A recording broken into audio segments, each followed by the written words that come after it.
பூரணியில் தமிழ்நாடு என்று தமிழ்நாட்டில் இருக்கக்கூடிய திராவிட முன்னேற்ற கழகத்தினுடைய தொண்டர்களை மட்டுமல்லாமல் பொதுமக்களையும் நேரிலே சந்தித்து ஏறக்குறைய இன்றைக்கு 1 லட்சத்துக்கு மேற்பட்ட குடும்பங்களை திராவிட முன்னேற்ற கழகத்தினுடைய குடும்பங்களாக பூரணியில் தமிழ்நாடு என்ற அந்த அமைப்பு என்ற முழக்கத்தின் மூலமாக இன்றைக்கு நாங்கள் இணைத்திருக்கின்றோம். நாளைய தினம் பேரறிஞர் பெருந்தகை அண்ணா அவர்களுடைய பிறந்தநாள் விழா. அதனை சிறப்பாக கொண்டாடுகின்ற வண்ணம் ஒவ்வொரு வாக்குச்சாவடி முன்னாலும் நின்று உறுதிமொழி எடுத்து இந்த மண்ணை காப்போம், மொழியை காப்போம் என்கின்ற அந்த தலைவர் தளபதியினுடைய முழக்கங்களை நாங்கள் அங்கே உறுதிமொழியாக வாக்குச்சாவடி முன்னாலே எங்களுடைய வாக்குச்சாவடியுடைய முகவர்களும் அந்த வாக்குச்சாவடி பொறுப்பாளர்களும் உறுதிமொழி எடுக்கின்ற நிகழ்ச்சியை நடத்த இருக்கின்றோம். அது தொடர்பாக நாங்கள் அனைவரையும் அழைத்து பேசிக்கொண்டோம். தமிழக வெற்றி கழக தலைவர் விஜய் தேர்தல் பிரச்சாரத்தை திருச்சியில் தொடங்கியிருக்காரு. தமிழ்நாடு முழுவதும் இருக்கின்றவர்களை எல்லாம் கொண்டு வந்து ஒரு இடத்தில் அடைத்து அங்கே போக்குவரத்து நெரிசலையும் மக்களுக்கு எந்தெந்த அளவுக்கு தொந்தரவு கொடுக்க முடியுமோ அதை அவர்கள் செய்திருக்கிறார்கள். திமுக மீது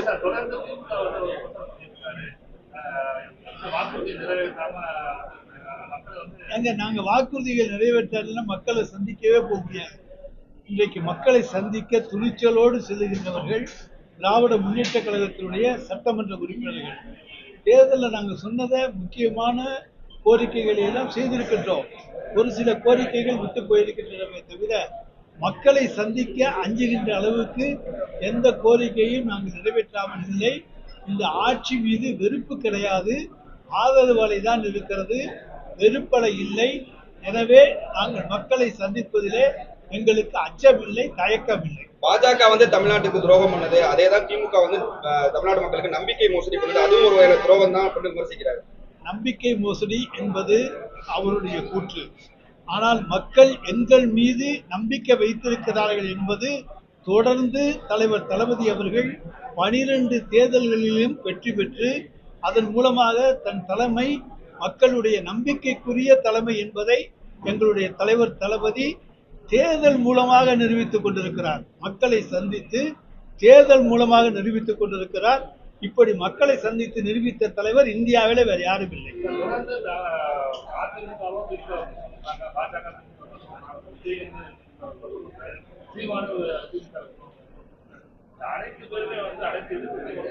பழுத்த மரத்திலே தான் கல்லடிப்படும்.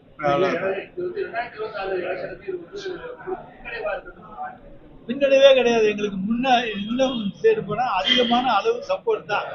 எல்லா கணைகளும் எங்களை நோக்கி பாய்கின்ற பொழுது மக்கள் திராவிட முன்னேற்ற கழகம் அசைக்க முடியாத சக்தியாக இருக்கிறது.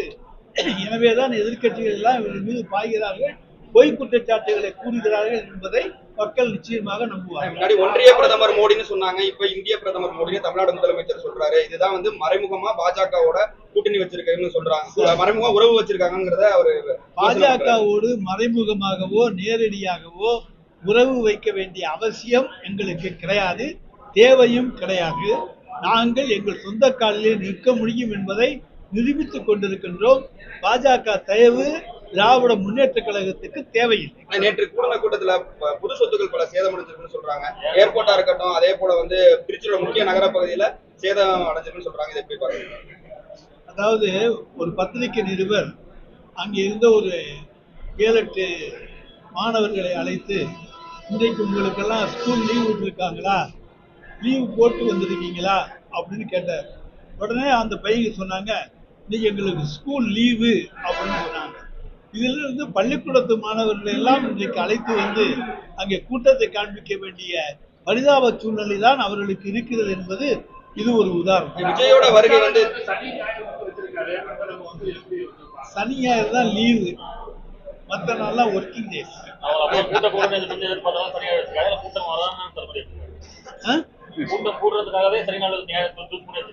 அதைத்தான் சொன்னேன், மற்ற நாள்லாம் ஒர்க்கிங் டேஸ், சனி ஞாயிறு லீவு, பள்ளிக்கூடம் காலேஜ் எல்லாம் லீவு. லீவு நாள்ல அவங்கள வாங்க டூர் போகலாம்னு கூட்டிட்டு. விஜயோட வருகை 2026 தேர்தலில் திமுக வாக்கு வங்கி ஏதோ பாதிக்கும். நிச்சயமாக எங்களுடைய வாக்கு வங்கியை பாதிப்பதற்கு எந்த வாய்ப்பும் கிடையாது.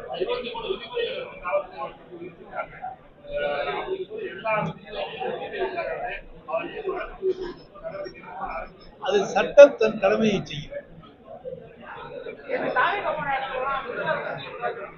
என்ன நேற்று அந்த பகுதியில் ஆம்புலன்ஸ் வந்ததா சொல்றாங்க. மரக்கடை ஆம்புலன்ஸ் வந்ததா சொல்றாங்க. சார், ஒருத்தருக்கு ஆபத்து ஏற்பட்ட ஆம்புலன்ஸ் அந்த பக்கம் போகத்தான் செய்யும். அதுல நாங்க ஆம்புலன்ஸை விட்டு கூட்டத்தை கலைக்க வேண்டிய அவசியம் எல்லாம் திராவிட முன்னேற்ற கழகத்துக்கு கிடையாது. நாங்க பாம்பு விட மாட்டோம், ஆம்புலன்ஸும் விட மாட்டோம்.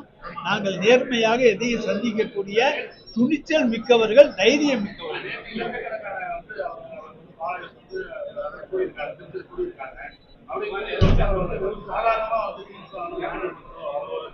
நாங்க இதை ஒண்ணு இல்ல, 2011 திடீர்னு தான் வடிவேல் தேர்தல் பிரச்சாரத்துக்கு வந்தார். எந்த விளம்பரமும் கிடையாது. கூட்டத்தை பாத்தீங்களா? அந்த மாதிரியான கூட்டம் எங்கேயுமே கூடல. அது பூரா ஓட்டாம இருந்துச்சா? கிடையாது. அதுதான் இது. இருவரும் சினிமா நடிகர்கள். செய்ய முடிந்ததை தான் நான் கோரிக்கையா நாங்க சொல்லுவோம். செய்ய முடியாத எதையுமே நான் சொல்ல மாட்டேன். அதாவது தேர்தலுக்கு முன்னாலே எல்லாருமே சொல்ற வார்த்தைகள் தான் இது. எப்படி செய்ய போகிறோம் என்பதை சொல்லிவிட்டு அவர்கள் செய்யணும்.